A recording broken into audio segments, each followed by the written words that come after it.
Alam mo yung feeling na araw-araw ka nagpo-post, pero walang views, walang benta? Yung parang gusto mo na sumuko, pero teka, baka nakakalimutan mo, may tigre ka dyan sa loob mo. Sa dropshipping, mahirap talaga sa simula. Walang nanonood, walang bumibili.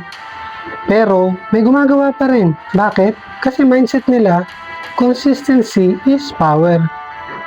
Hindi mo kailangan ng swerte, kailangan mo disiplina. Yung tipong kahit pagod ka na, nagpo-post ka pa rin. Kasi alam mo, unti-unti, kikita ka rin.